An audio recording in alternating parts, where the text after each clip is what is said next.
Current affairs ಈ ಕಾರ್ಯಕ್ರಮದ ಪ್ರಾಯೋಜಕರು Siddhas the Samsung exclusive store. ಈ ದಿನದ ವಿಶೇಷ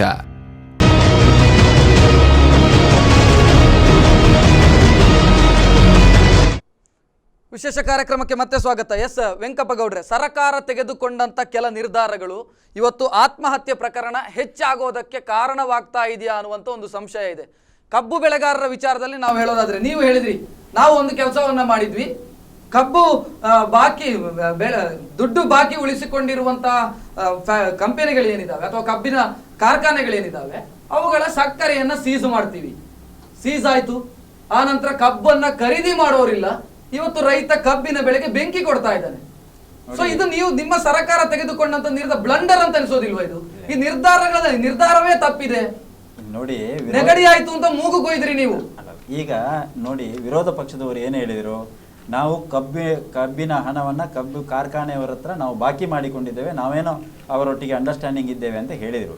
ಇದರಲ್ಲಿ ಕಾಂಗ್ರೆಸ್ನವರು ಇದ್ದಾರೆ, ಕಬ್ಬಿನ ಕಾರ್ಖಾನೆಯವರು, ಬಿಜೆಪಿಯವರು ಇದ್ದಾರೆ. ಬಿಜೆಪಿಯವರು ಜಾಸ್ತಿ ಬಾಕಿ ಮಾಡಿಕೊಂಡಿರತಕ್ಕಂಥವ್ರು ಇದ್ದಾರೆ. ನಮ್ಮ ಪ್ರಶ್ನೆ ಅದಲ್ಲ.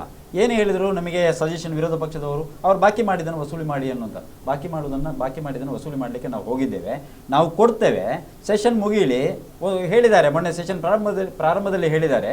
ರೈತರು ತಕ್ಷಣ ಅವರ ಪ್ರತಿಭಟನೆಯನ್ನು ವಾಪಸ್ ತಗೊಂಡಿದ್ದಾರೆ. ಸಿದ್ದರಾಮಯ್ಯವರ ಮಾತಿನ ಮೇಲೆ ನಂಬಿಕೆಯನ್ನು ಇಟ್ಟುಕೊಂಡು ವಾಪಸ್ ತಗೊಂಡಿದ್ದಾರೆ. ಕೊಡ್ತೇವೆ, ಒಂದು ತಿಂಗಳ ಸಕ್ಕರೆ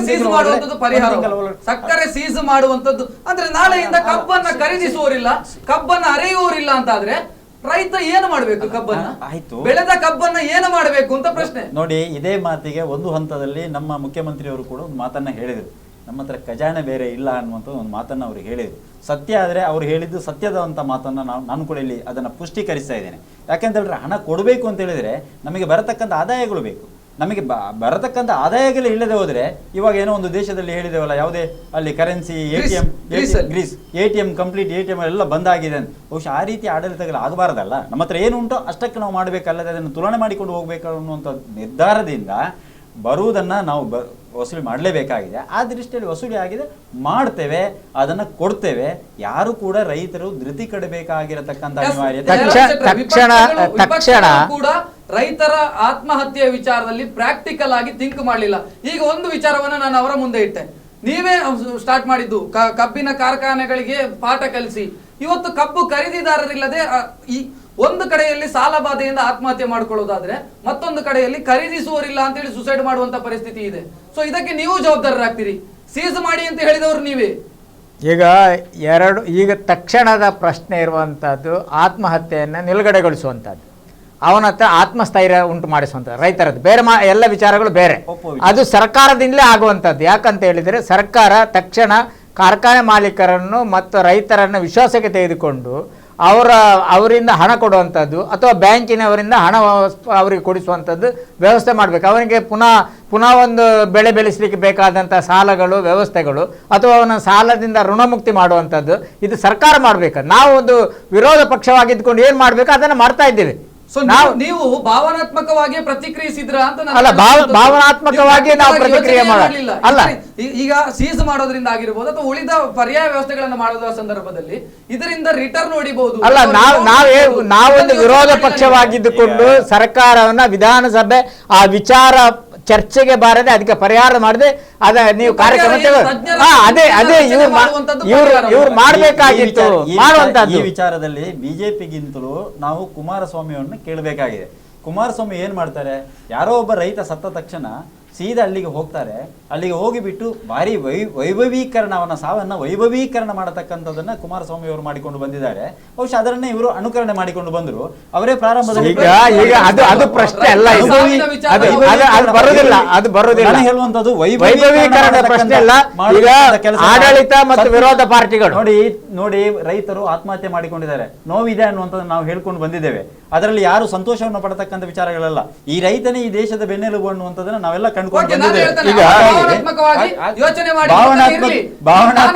ನೀವೇನು ಮಾಡಿದ್ರಿ?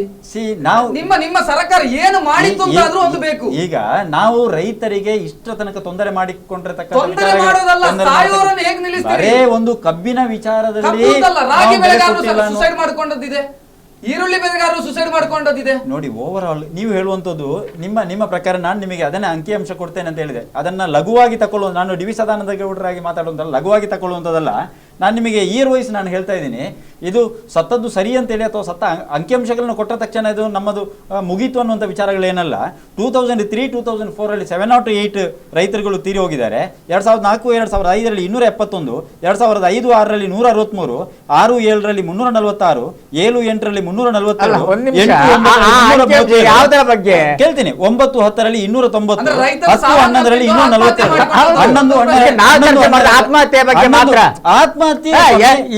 ಹೇಗೆ ಸತ್ರ ಅದು year wise farmer suicide in the state of Karnataka during 2003-4 to 2012-13 ಅನ್ನುವಂಥದ್ದನ್ನ ಕೊಟ್ಟಿರತಕ್ಕಂಥ ಮಾಹಿತಿಗಳನ್ನು ನಾನು ಹೇಳತಕ್ಕಂಥದ್ದು. ಅಂದ್ರೆ ನಾನು ಹೇಳತಕ್ಕಂಥದ್ದು ಇಷ್ಟೇ, ರೈತರುಗಳು ಪ್ರತಿ ವರ್ಷನೂ ಕೂಡ ಅವರವರ ಬಾಧೆಗಳೇ, ಸಾಲದ ಬಾಧೆ ಇರ್ಬೋದು, ಬೇರೆ ಬೇರೆ ವಿಚಾರಗಳಿರ್ಬೋದು, ತೀರ್ಕೊಂಡು ಹೋಗಿದ್ದಾರೆ ಅನ್ನುವಂಥದ್ದನ್ನ ನಾವು ಹೇಳತಕ್ಕಂಥದ್ದು. ಹಾಗಂತ ಸಹಜ ಪ್ರಕ್ರಿಯೆ, ಪ್ರತಿ ವರ್ಷ ನಡ್ಕೊಂಡು ಬರುವ ಸಹಜ ಪ್ರಕ್ರಿಯೆ. ಒಂದು ಹಂತದಲ್ಲಿ ನಾನು ಪಾರ್ಟಿಯ ವಿಚಾರಗಳಿಗೆ ಹೇಳುವಂತಲ್ಲ, ನಾನು ಪಾರ್ಟಿ ಹೇಳುವಂತಲ್ಲ, ನನ್ನ ವೈಯಕ್ತಿಕವಾಗಿ ಹೇಳುವುದಿದ್ರೆ ಇದು ಸಹಜ ಪ್ರಕ್ರಿಯೆಯಾಗಿ ಹೋಗ್ಕೊಂಡು ಹೋಗಿದೆ. ನನ್ನ ವೈಯಕ್ತಿಕ, ಎಲ್ಲರೂ ಪಾರ್ಟಿ ಕೇಳಿದ್ರೆ ಮತ್ತೆ ನಾನು ಅದಕ್ಕೆ ಆನ್ಸರ್ ಮಾಡಬೇಕಾಗ್ತದೆ. ಜಯರಾಮ್ ಶೆಟ್ಟಿ, ಇದೊಂದು ಸಹಜ ಪ್ರಕ್ರಿಯೆ ವೆಂಕಪ್ಪಗೌಡರ ಪ್ರಕಾರ. ಇದು ಅಂದ್ರೆ ಈ ಹಿಂದೆ ವರ್ಷಗಳಲ್ಲಿ ಇದಕ್ಕಿಂತ ಜಾಸ್ತಿ ಉದಾಹರಣೆ ಇದೆ. ಅಲ್ಲ, ಪ್ರಶ್ನೆ ಏನಂತ ಹೇಳಿದ್ರೆ, JDS ಆಗಿರ್ಬೋದು, BJP ಆಗಿರ್ಬೋದು, ರೈತರಿಗೂ ಜನರಿಗೆ ಈ ಸರ್ಕಾರ ಒಳ್ಳೆ ಕೆಲಸ ಮಾಡಲಿಲ್ಲ ಅಂತ ಇವರನ್ನ ಕೂತ್ಕೊಳಿಸಿದ್ದಾರೆ. 2 ವರ್ಷ ಆಯ್ತು, 2 ವರ್ಷ ಕಳೆಯಿತು. 2 ವರ್ಷದಲ್ಲಿ ಇವರು ಕೂಡ ಅದೇ ರೈತರ ಸಮಸ್ಯೆಯನ್ನು ಹಿಡಿದು ಹೋರಾಟ ಮಾಡಿದವರು. ಇವರ ಕೈಗೆ ಅಧಿಕಾರ ಬಂದಾಗ ಅದನ್ನ ವ್ಯವಸ್ಥೆ ಮಾಡುವಂಥದ್ದು ಜವಾಬ್ದಾರಿ ಇವ್ರದ್ದು. ಇವರು ಬರೀ 1200 ಆ ಥರದ ಅಂಕಿಅಂಶಗಳಲ್ಲ. ಈಗ ಕಳೆದ ಸಲ ಇವರ ಅಧಿವೇಶನ ಇರುವಾಗಲೇ ಬೆಳಗಾವಿನಲ್ಲಿ ಸುಸೈಡ್ ಮಾಡಿಕೊಂಡಿದ್ದು. ಈ ಸಲ ಕೂಡ ಅದೇ ಸಮಯದಲ್ಲಿ ವಿಧಾನಸಭಾ ಅಧಿವೇಶನ ನಡೀತಾ ಇರುವಾಗಲೇ ಉದ್ದೇಶಪೂರ್ವಕವಾಗಿ ಸರ್ಕಾರವನ್ನು ಎಚ್ಚರಿಕೆ ಮಾಡ್ತಾ ಇದ್ದಾರೆ. ಇವರು ಅದಕ್ಕೆ ಏನು ಕಾರ್ಯಕ್ರಮ ಇಲ್ಲ, ನಿಷ್ಕ್ರಿಯವಾಗಿದ್ದಾರೆ. ಇದು ಒಂದು ಇಂಟ್ರೆಸ್ಟಿಂಗ್. ಬೆಳಗಾವಿ ಅಧಿವೇಶನ ಆಗುವಾಗಲೇ ಪ್ರತಿಭಟನೆಗಳು ಮಾಡುವಂತದ್ದು ಎಲ್ಲವನ್ನ ಫೋಕಸ್ ಮಾಡತಕ್ಕಂಥ ಸಂದರ್ಭಗಳು ಬಂದ್ವೆ. ಒಂದು ವಿಚಾರ ಏನಂತ ಹೇಳಿದ್ರೆ, ನಾವೆಲ್ಲ ಗಮನಿಸಬೇಕಾಗಿರತಕ್ಕಂಥ ವಿಚಾರ ಏನಂತ ಹೇಳಿದ್ರೆ, ಅವರವರು ಹೋಗಿ ಅವರವರ ಹೊಲದಲ್ಲಿ ಅವರವರ ಮನೆಯಲ್ಲಿ ಸೂಸೈಡ್ ಮಾಡಿಕೊಂಡಿರ್ತಕ್ಕಂಥದ್ದಕ್ಕೆ ನನ್ನ ಕಮೆಂಟ್ಸ್ ಇಲ್ಲ. ಆದರೆ ಇಲ್ಲಿ ಏನು ಮಾಡ್ತಾರೆ ಅಂತ ಹೇಳಿದ್ರೆ, ಪ್ರತಿಭಟನೆ ಮಾಡುವಾಗ ವಿಷ ತಗೊಳ್ತಾ ಇದ್ದಾನೆ ಅಂತ ಹೇಳ್ಕೊಂಡು ಹೇಳಿ ಇಲ್ಲಿ ಒಂದು ರೀತಿಯಲ್ಲಿ ಆ ಪ್ರತಿಭಟನೆಗೆ ಒಂದು ಪ್ರೋತ್ಸಾಹ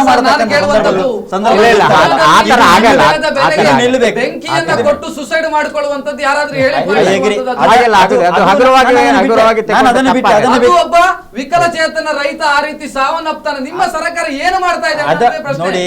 ಅದನ್ನ ಬಿಟ್ಟಿದ್ದೇವೆ. ಇಂಥ ಮನಕಲುಕುವತಕ್ಕಂತ ಕೆಲವು ಘಟನೆಗಳು ಕೆಲವು ಭಾಗಗಳಲ್ಲಿ ಆಗ್ತವೆ. ಇದರ ಬಗ್ಗೆ ನಮ್ಮ ಏನು ಅದರ ಬಗ್ಗೆ ಕಮೆಂಟ್ಸ್, ಬೇರೆ ರೀತಿಯ ಕಮೆಂಟ್ಸ್, ಮತ್ತೆ ವೈರುಧ್ಯವಾಗಿರತಕ್ಕಂಥ ಕಮೆಂಟ್ಸ್ಗಳನ್ನು ನಾವು ಮಾಡಲ್ಲ. ಅದು ನಮಗೂ ನೋವಿದೆ. ಹಾಗಂತ ಒಬ್ರು ಸತ್ತ ತಕ್ಷಣ ಇಡೀ ಸರ್ಕಾರದ ಮೇಲೆ ಸರ್ಕಾರವನ್ನೇ ಆಯ್ತು ಸ್ವಾಮಿ.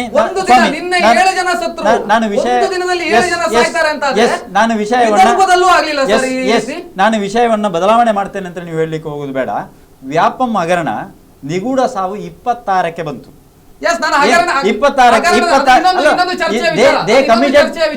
ಕಮಿಟೆಡ್ ಸುಸೈಡ್ ಅಂತ ನಾನು ಹೇಳ್ತಕ್ಕಂಥದ್ದು. ಅವರು ಸ್ವಾಭಾವಿಕವಾಗಿರತಕ್ಕಂಥ ಡೆತ್ ಆಗಿರತಕ್ಕಂಥದ್ದಲ್ಲ.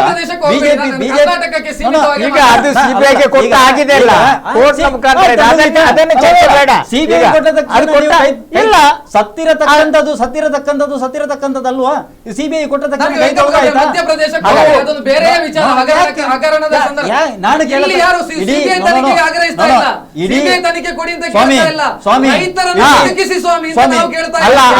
ಅವರ ಮನೆಯವರಿಗೆ ಏನ್ ಕಾರ್ಯಕ್ರಮ ಇನ್ನು ನಿಮಗೆ ನಾನು ಅಂಕಿಅಂಶಗಳನ್ನ ಕೊಡ್ತಾ ಇದ್ದೇನೆ. ಇಡೀ ದೇಶದಲ್ಲಿ NDA ಇರುವಾಗ ಎಷ್ಟು ಜನ ಸತ್ತಿದ್ದಾರೆ, UPA ಇರುವಾಗ ಎಷ್ಟು ಜನ ಸತ್ತಿದ್ದಾರೆ ಅನ್ನುವಂತ ಅಂಕಿಅಂಶಗಳು ನಮ್ಮ ಹತ್ರ ಇದಾವೆ. ಇದು ನೀವು ಸಹಜ ಪ್ರಕ್ರಿಯೆ ಅಂತ ನೀವು ಕೇಳಬಹುದು. ಇದಕ್ಕೆ ನೋಡಿ, ಈಗ ಕರ್ನಾಟಕ ಸರಿ, ನೀವು ಅಧಿಕಾರದಲ್ಲಿದ್ದೀರಲ್ಲ, 2 ವರ್ಷ ಆಯ್ತು, 2 ವರ್ಷ ಕಳೀತಲ್ಲ. ಬಿಜೆಪಿಯವರು ಬೇಡ ಅಂತ ನಿಮಗೆ ಅಧಿಕಾರ ಕೊಟ್ಟದ್ದು. ಬಿಜೆಪಿಯವರು ಬೇಡ, ನೀವು ಜಯರಾಮ್ ಶೆಟ್ಟಿ ಹೇಳಿದ ಕೇಳಬೇಡಿ, ನಾನು ಕೇಳಿದ ಕೇಳಿ. ನೀವು ಏನು ಮಾಡಿದ್ರಿ? ಹಾಗಾದ್ರೆ ವೈಫಲ್ಯ ಅಂತ ಅನಿಸ್ತಾ ಇಲ್ವಾ ಇದು? ಹಾಗಾದ್ರೆ ನಾನು ರೈತ ಅಂತ ಹೇಳಿಕೊಳ್ಳುವಂತ ಸಿದ್ದರಾಮಯ್ಯ ಅವರು. ನಾನು ಕೇಳತಕ್ಕಂಥದ್ದು, ಬಿಜೆಪಿ ಆಂಧ್ರದಲ್ಲಿ ನೋಡಿ, ಈಗ ಕರ್ನಾಟಕದ ಮಾತಾಡೋಣ ನೋಡಿ, ಆಂಧ್ರ ಬೇಡ. ಇನ್ನು ಗುಜರಾತಿನಲ್ಲಿ ಸತ್ತಿದ್ದಾರೆ, ರೈತರು ಸತ್ತಿದ್ದಾರೆ, ಇದು ಇಶ್ಯೂ ಅಲ್ವಾ? ಅದಕ್ಕೆ ಇದು ಪರಿಹಾರ ಅಲ್ಲ. ಅದಕ್ಕೆ ಇದು ಪರಿಹಾರ ಬಂದಾಗ, ಚರ್ಚೆಗೆ ಬಂದಾಗ ಅಲ್ಲಿಯೂ ರೈತರು ಸತ್ತಿದ್ದಾರೆ, ಇಲ್ಲಿಯೂ ರೈತರು ಸತ್ತಿದ್ದಾರೆ, ಆದ್ರೆ ನಮಗೆ ನೋವಿದೆ, ಅದು ಬೇರೆ ಪ್ರಶ್ನೆ. ಅದಕ್ಕೆ ಸರಿಯಾದಂತ ರೀತಿಯಲ್ಲಿ ಸರಿ ಮಾಡಿಕೊಂಡು ಹೋಗ್ತೇವೆ ಅನ್ನುವಂಥದ್ದನ್ನ ನಮ್ಮ ಮುಖ್ಯಮಂತ್ರಿಯವರು ಈಗಾಗಲೇ ಘೋಷಣೆಯನ್ನ ಮಾಡಿದ್ದಾರೆ. ಅಧಿವೇಶನ ಇದೆ, ಅದೆಲ್ಲ ಮುಕ್ತಾಯ ಆದ ನಂತರ ನೀವು ಲೋಕಾಯುಕ್ತರ ವಿಚಾರಗಳಾಗಿರ್ಬೋದು ಅಥವಾ ನಿಮ್ಮ ಏನು ಬಿಲ್ ಎಲ್ಲ ಪಾಸ್ ಮಾಡ್ಕೊಳ್ಬೇಕು ಅದನ್ನೆಲ್ಲ ಮಾಡಿದ ನಂತರ ಪುರುಷೋತ್ತಲ್ಲಿ ರೈತರ ಬಗ್ಗೆ ಗಮನ ಆಯ್ತು. ಬಿಜೆಪಿಯವರ ಚರ್ಚೆಗಳನ್ನ ಲೋಕಾಯುಕ್ತಕ್ಕೆ ಶುರು ಮಾಡಿದ್ರು. ಲೋಕಾಯುಕ್ತದಲ್ಲಿ ನಾವು ಏನು ಸರ್ಕಾರ ಏನು ಮಾಡ್ಲಿಕ್ಕೆ ಆಗ್ತದೆ? ನಾವು ಹೇಳುವ ಕಾನೂನನ್ನ ಏನು ಪಾಲನೆ ಮಾಡಬೇಕಾಗ್ತದೆ? ನೀವು ಸತ್ಯ ಹೇಳುವುದಾದ್ರೆ ಭಾಸ್ಕರ್ ರಾವ್ ಯಾರ ಪೀರಿಯಡ್ ನಲ್ಲಿ ಲೋಕಾಯುಕ್ತರಿಗೆ ಆಯ್ಕೆ ಆಗಿದ್ದಾರೆ? ಯಾರ ಪೀರಿಯಡ್ ನಲ್ಲಿ ಆಯ್ಕೆ ಆಗಿದ್ದಾರೆ ಹೇಳಿ. ಅವರು ಒಂದು ಪ್ರಶ್ನೆ ಇದೆ, ಹೇಳಿ. ರೈತರ ವಿಚಾರದಲ್ಲಿ ಆ ಸಂದರ್ಭದಲ್ಲಿ ರೈತರು ಆತ್ಮಹತ್ಯೆ ಮಾಡ್ಕೊಳ್ತಾ ಇದ್ದಾರೆ ಅಂತ ಆದಾಗ ಜೆಡಿಎಸ್ ಬಿಜೆಪಿ ಒಂದಾಯ್ತು, ಸದನದಲ್ಲಿ ಪ್ರತಿಭಟನೆ ಮಾಡಬೇಕಾದಂತ ವಿಪಕ್ಷಗಳು ಮಾಡ್ಲೇಬೇಕಾದಂತ ಜವಾಬ್ದಾರಿ ಕರ್ತವ್ಯ ಮಾಡಿದ್ರಿ. ಚರ್ಚೆ ಪ್ರಶ್ನೋತ್ತರ ಕಲಾಪವನ್ನ ಬದಿಗಿಟ್ಟು ಚರ್ಚೆಗಳಾಯ್ತು, ಚರ್ಚೆ ಆಯ್ತು, ಎಲ್ಲರೂ ಭಾಷಣ ಮಾಡಿದ್ರು. ಆ ನಂತರ ಸರ್ಕಾರದೊಂದು ಆನ್ಸರ್ ಬಂತು, ನಾವು ತಜ್ಞರ ಸಮಿತಿ ನೇಮಕ ಮಾಡ್ತೀವಿ, ನೀವು ಹೋರಾಟವನ್ನ ಕೈ ಬಿಟ್ರಿ. ಆ ನಂತರ ನಿಮಗೆ TRP ಬಿದ್ದದ್ದು ಲೋಕಾಯುಕ್ತ ವಿಚಾರದಲ್ಲಿ. ರೈತರು ಮತ್ತೆಯೂ ಕೂಡ ಸುಸೈಡ್ ಮಾಡ್ತಾನೆ ಇದ್ದಾರೆ. ನೀವು ನಿಮ್ಮವರು ಮಾತಾಡೋದಿಲ್ಲ, ಯಾವ ಶೂನ್ಯ ವೇಳೆಯಲ್ಲೂ ಪ್ರಸ್ತಾಪ ಆಗೋದಿಲ್ಲ, ಎಲ್ಲೂ ಪ್ರಸ್ತಾಪ ಆಗೋದಿಲ್ಲ.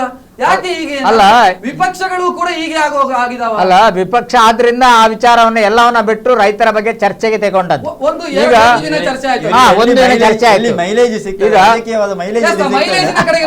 ಹಾಗೇನಿಲ್ಲ, ರಾಜಕೀಯ ಮೈಲೇಜ್ ಅಂತ ಇಲ್ಲ. ಈಗ ನಾವು ವಿರೋಧ ಪಕ್ಷದಲ್ಲಿ ಇದ್ಕೊಂಡು ಇವರನ್ನ ಅದಕ್ಕೆ ಪ್ರಚೋದನೆ ಕೊಡುವಂತದ್ದು, ಇವರನ್ನ ಗಟ್ಟಿ ಮಾಡುವಂತದ್ದು, ಪರಿಹಾರ ಕೊಡುವಂತದ ಬಗ್ಗೆ ನಮ್ಮ ಕೆಲಸ. ಇವರು ಆವಾಗಲೇ ಎಚ್ಚೆತ್ಕೊಳ್ಬೇಕಾಗಿತ್ತು. ಎಚ್ಚೆತ್ಕೊಳ್ದಿದ್ರೆ ಇನ್ನೊಂದ್ಸಲ ಅಧಿಕಾರ ಬೇಗ ಕಳ್ಕೊಳ್ತಾರೆ. ಅದೇ ಈಗ ಅದಕ್ಕೋಸ್ಕರ ಅಲ್ಲ, ಅವ ಸಾಯುದು ಅದಕ್ಕೋಸ್ಕರ ಅಲ್ಲ, ಅವ ಸಾಯುದು ಅದಕ್ಕೋಸ್ಕರ ಅಲ್ಲ. ಆದ್ರಿಂದ ಪರಿಹಾರ ಎಲ್ಲಿಂದ ಬರ್ಬೇಕು? ಅಧಿಕಾರ ಇದ್ದವ್ರ ಹತ್ರವೇ ಬರ್ಬೇಕು. ಪರಿಹಾರ ನಮ್ ಕೈ ವಿರೋಧ ಪಾರ್ಟಿ ಪರಿಹಾರ ಬರಲ್ಲ. ತಜ್ಞರ ಸಮಿತಿ ನೇಮಕ ಮಾಡ್ತಾರೆ ಅಂತ ಹೇಳಿದ್ರು. ತಜ್ಞರ ಸಮಿತಿಯನ್ನು ಎಷ್ಟು ನೋಡಿಲ್ಲ ಅಲ್ಲ, ಸರಿ, ತಿಂಗಳ ಅಧ್ಯಯನ ಮಾಡ್ತಾರೆ, ಒಂದು ರಿಪೋರ್ಟ್ ಅಲ್ಲ. ಈಗ ಈ ಅಧಿವೇಶನಕ್ಕಿಂತ ಮುಂಚೆ, ಪೂರ್ತಿ ಮುಗಿದಕ್ಕಿಂತ ಮುಂಚೆ ಅದನ್ನು ಪುನಃ ಕೈಗೆತ್ತಿಕೊಳ್ತಾರೆ, ಕೈಗೆತ್ತಿಕೊಳ್ತಾ ಇದ್ದಾರೆ. ಅದು ರೈತರ ಬಗ್ಗೆ. ಈಗ ಇದಾದದ್ದು ನಿನ್ನೆ ಮೊನ್ನೆದು, ಪುನಃ ಇವತ್ತು ಇದಲ್ಲ. ಒಂದು ಪ್ರಾಸನ ಅಂತ ಹೇಳ್ಬೇಕು. ಬೆಳಗಾವಿಯಲ್ಲಿ ಒಂದು ಸ್ವಲ್ಪ ದಿನ ನೀವು ಪ್ರತಿಭಟನೆ ಮಾಡುವಂತದ್ದು, ಆ ನಂತರ ಸೆಷನ್ ಬೆಂಗಳೂರಿಗೆ ಶಿಫ್ಟ್ ಆಗುತ್ತೆ, ಬೆಂಗಳೂರಿನಲ್ಲಿ 2 ದಿನ ಪ್ರತಿಭಟನೆ ಮಾಡುವಂತದ್ದು. ವಿಪಕ್ಷದ ಜವಾಬ್ದಾರಿ ಮುಕ್ತಾಯ ಆಯ್ತು. ಅಲ್ಲ, ಏನು ಬೇಕಾದ್ರೂ ಮಾಡ್ಕೊಳ್ಳಿ. ತಾಂತ್ರಿಕವಾಗಿ ಪ್ರಾರಂಭದ ವಿರೋಧ ಪಕ್ಷವಾಗಿದ್ದುಕೊಂಡು ಕೆಲಸ ಮಾಡುವಂತದ್ದು ಅದೇ ಹೋರಾಟ ಆಗ್ಲಿ, ಯಾವ ಸರ್ಕಾರವನ್ನ ಮತ್ತು ಜನಾಭಿಪ್ರಾಯ. ಈಗ ವಿರೋಧ ಪಾರ್ಟಿ ಆಗಿದ್ದುಕೊಂಡು ನಾವು ಯಾಕೆ ಹೋರಾಟ ಮಾಡೋದಂತೆ, ಎಲ್ಲವನ್ನ ನಾವು ಜನರಿಗೆ ನ್ಯಾಯ ಒದಗಿಸಿಕೊಡುವಂತದ್ದಲ್ಲ. ನಿಮ್ಮ ಪರವಾಗಿ ನಾವಿದ್ದೇವೆ, ನೀವು ಕೂಡ ಬನ್ನಿ ಅಂತ ರೈತರು ನಮ್ಮ ಹಾಗಲ್ಲ. ಇಲ್ಲ, ಹಾಗೇನಿಲ್ಲ. ಯಾವ್ದನ್ನ ಕೈ ಬಿಡುವಂತ ಪ್ರಶ್ನೆ ಅದಲ್ಲ. ಆದ್ರೆ ಸರ್ಕಾರ ಹೇಳ್ತದೆ ತಕ್ಷಣ ಈಗ ಎಲ್ಲ ಕೂತ್ಕೊಂಡು ಒಂದೇ ದಿವಸದಲ್ಲಿ ಮಾಡ್ಬೇಕಂತ ಹೇಳಿದ್ರೆ ಅದು ಸಾಧು ಆದ ವಿಚಾರ ಅಲ್ಲ. ಸರ್ಕಾರ ಯಾರದ್ದೇ ಆಗ್ಲಿ, ಇವತ್ತಾಗ್ಲಿ ನಾಳೆ ಮಾಡ್ಬೇಕಂತ ಹೇಳಿದ್ರೆ ಹಠ ಕಟ್ಟುವಂತದ್ದು ಅದು ಸರಿಯಲ್ಲ. ಅದಕ್ಕೆ ಬ್ರೀದಿಂಗ್ ಪೀರಿಯಡ್ ಕೊಡ್ಲೇಬೇಕಾಗತ್ತೆ. ಅದನ್ನೇ ನಾವು ಮಾಡ್ತಾ ಇದ್ದೇವೆ. ಯಡಿಯೂರಪ್ಪ ಅವರು ಸೆಷನ್ ನಲ್ಲಿ ಇರ್ತಿದ್ರೆ ಈ ರೀತಿ ಇರ್ತಿತ್ತ? ಯಡಿಯೂರಪ್ಪ ಅವರು ಸೆಷನ್ ನಲ್ಲಿ ಇರ್ತಿದ್ರೆ ಈ ರೀತಿ ಇರ್ತಿತ್ತ? ವಿಪಕ್ಷಗಳು ಇಷ್ಟು ಸುಲಭದಲ್ಲಿ ಜಗ್ತಾ ಇತ್ತಾ? ಸರ್ಕಾರಕ್ಕೆ ಜಗ್ತಾ ಇತ್ತಾ? ಅದು ಎರಡು ನಮ್ಮದೇ, ನಾವು ಅದನ್ನ ಅಲ್ಲಗಳೆಯೋದು ಇಲ್ಲ. ಹಾಗಂತ ನಮ್ಮ ಕಡೆಯಿಂದ ಏನು ಒತ್ತಡ ತಂದಿಲ್ಲ ಅಂತ ಏನು ಪ್ರಶ್ನೆ ಏನಿಲ್ಲ. ಸಾಫ್ಟ್ ಅಂತ ಏನು ಪ್ರಶ್ನೆ ಏನಿಲ್ಲ. ಅಲ್ಲ, ಅದೇನಲ್ಲ, ಹಾಗೇನಲ್ಲ. ಈಗ ಯಡಿಯೂರಪ್ಪರಾಗ್ಲಿ ಜಗದೀಶ್ ಶೆಟ್ಟರ್ ಆಗ್ಲಿ ಇಬ್ರು ಬಿಜೆಪಿ. ನಮ್ಮ ತಾಕತ್ತಿರುವಂತದ್ದು ಬಿಜೆಪಿ ಪಾರ್ಟಿದು ಮತ್ತೆ ಕಾರ್ಯಕರ್ತರದ್ದು. ಆದ್ರಿಂದ ಅದರಲ್ಲಿ ಯಡಿಯೂರಪ್ಪ ಕೊರತೆ ಇದೆ ಅಂತ ಕಾಣುತ್ತೆ ನಿಮಗೆ? ಅಲ್ಲ, ಹಾಗೇನಿಲ್ಲ. ಬಹಿರಂಗವಾಗಿ ಮಾತಾಡಿದ್ರು, ಕಬ್ಬಿನ ಕಾರ್ಖಾನೆಯ ಪರವಹಿಸಿ ಮಾತಾಡಿದ್ರು ಶೆಟ್ಟರ್ ಅವರು ಒಂದು ಸಂದರ್ಭ. ಅಲ್ಲ, ಮಾತಾಡುವಾಗ ಒಂದು ಹಂತದಲ್ಲಿ ಬರುವಂತದನ್ನೇ ನಾವು ದೊಡ್ಡದು ಮಾಡುವಂತದ್ದು ಪ್ರಶ್ನೆ ಏನಲ್ಲ. ನಮ್ಮಲ್ಲಿ ಏನು ನಾಯಕತ್ವದ ಪ್ರಶ್ನೆಗೆ ತೊಂದರೆಗೆ ಏನಿಲ್ಲ. ಯಾಕಂದ್ರೆ ನಾವು ಒಂದು ವಿರೋಧ ಪಾರ್ಟಿ ಆಗಿದ್ದುಕೊಂಡು ಸರಿಯಾದಂತ ರೀತಿಯಲ್ಲಿ ನಾವು ಕೆಲಸ ಮಾಡ್ತಾ ಇದ್ದೇವೆ. ನಮಗೆ ಅದಕ್ಕೆ ಬೇಕಾದಂತ ವ್ಯವಸ್ಥೆಗಳು ಇವೆ. ಸರ್ಕಾರ ಹಾಗೇನಿಲ್ಲ ಇಲ್ಲ. ಕಾಂಗ್ರೆಸ್ನವರ ಹತ್ರ ಯಾವತ್ತೂ ಕಾಂಪ್ರಮೈಸ್ ನ ಪ್ರಶ್ನೆನೇ ಬರಲ್ಲ, ಯಾವತ್ತೂ ಬರೋದಿಲ್ಲ. ಆದ್ರಿಂದ ನಾವು ಒಂದು ವಿರೋಧ ಪಾರ್ಟಿ ಆಗಿದ್ದುಕೊಂಡು ನಾವೇನ್ ಮಾಡ್ಬೇಕು ಅದನ್ನ ಮಾಡ್ತಾ ಇದ್ದೇವೆ. ಜಯರಾಮ್ ಶೆಟ್ಟರ್ ವೆಂಕಪ್ಪಗೌಡ್ರೆ ಮಾತಾಡ್ತೇನೆ ನಿಮ್ಮಲ್ಲಿ. ಅದರಿಂದ ಅದಕ್ಕಿಂತ ಮೊದಲು ಒಂದು ಬ್ರೇಕ್ ಅನ್ನು ತೆಗೆದುಕೊಳ್ಬೇಕು. ವಿಶೇಷ ಕಾರ್ಯಕ್ರಮದಲ್ಲಿ ಒಂದು ಬ್ರೇಕ್ ಅನ್ನು ತೆಗೆದುಕೊಳ್ತಾ ಇದ್ದೀನಿ. ಬ್ರೇಕ್ ನಂತರ ಕಾರ್ಯಕ್ರಮ ಮತ್ತೆ ಮುಂದುವರಿಯುತ್ತದೆ.